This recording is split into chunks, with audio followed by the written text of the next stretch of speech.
We have Irvin Lucena of Nueva Vizcaya, PDRRMO, on the line. Good morning. Thanks for joining us. Hello, sir. Yes, sir. Good morning. Hello, sir. Good morning po. From Okay. PDRMO Operation Center po. Yes po. Okay, sir. Ilan po ang confirmed patay po sa landslide na yan sa may Baguio Town? Based po sa incident report from MDRRMO, ang Baguio ang nagtalang patay po dito sa incident na ito is 7 po. Okay. At ito po bang 7 na ito, sir, ay family? Ano po ba yung nangyari? Bakit po sila kasama po dito sa landslide? Family po ito ng isang barangay official ng Labang, Baguio, Nueva Vizcaya po.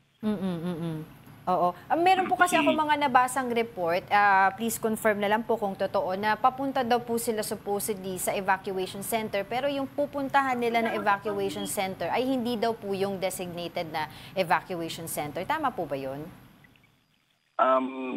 Base po dito kasi sa report po ni MDRRMO Baguio, sir, is itong family na ito is headed by barangay official. So si barangay official is nagpakandak po ng preemptive evacuees sa mga kasama sa mga constituents niya sa barangay.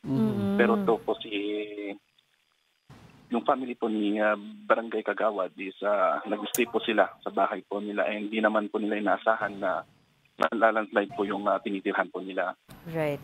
Pero bukod po ba dito, meron pa po ba tayong mga ibang casualties at landslides incidents? Dito po is yung casualties natin. So, yung pong natala na 3. Again, sir, sorry po, medyo nawawala po kasi kayo eh. Meron pong patay and 3 injured po dito po. Okay, so we have 3 more injured po ngayon. Okay, sa area niyo po, ilan po ang mga still nakabukod po sa evacuation centers, at kamusta na po ang sitwasyon doon? As of now po, meron pa rin pong mga natin sa mga inside evacuation centers po. Yes, that's right.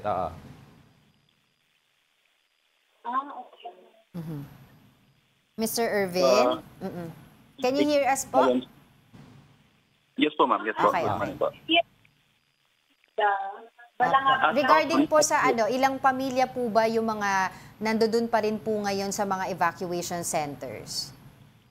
As of now, sir, ma'am, nasa 1,259 families pa rin po ang mga nasa inside evacuation centers po natin. Oo. Okay, at may mga lugar pa bang baha pa rin hanggang ngayon po, or kamusta na rin ang supply ng kuryente sa area nyo? As of now po, sa mga flooded na incident reported po saan, nag-affect naman ang tubig natin, and sa kuryente naman po, as of 11 reported by our provider na 26.95% na po ang na-restore po ng model po na. Pero continuous restoration pa rin naman po sila. Opo. Okay. Kumustahin na rin po namin, kasi we've seen several reports as well, yung mga nagtumbahan ng mga puno, bukod pa po doon sa mga nagtumbahan ng mga poste ng kuryente. Kamusta po yung ginagawa na po nating clearing operations doon sa mga areas na yon? Yes po, ma'am. Sa mga reported fallen trees naman po natin, ma'am, continuous pa rin ang clearing operation natin within coordination DPWH and our Provincial Engineering Office, and of municipal po natin. Continuous pa rin naman ang efforts to conduct clearing operation. Diyan po in Nueva Vizcaya alone, meron po ba kayong data kung magkano po yung damage to infrastructure or agriculture po sa inyong lugar? Actually, as of now, ma'am, wala pa po kaming report, yes po.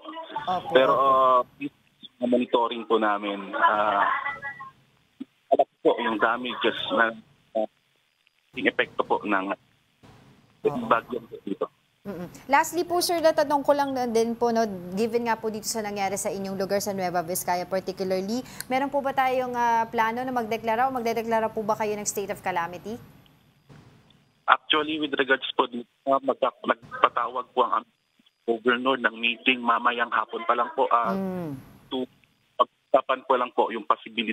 There's a possibility po if magde-declare po ng state of alarm. Sige po. Alright. Sige, patuloy po kami makikipag-ugnayan sa inyo. Medyo nawawala-wala po yung Linya, signal ni Sir. But for the meantime, mag-ingat po kayo. Maraming salamat, Mr. Irvin Lucena of Nueva Vizcaya, PDRRMO.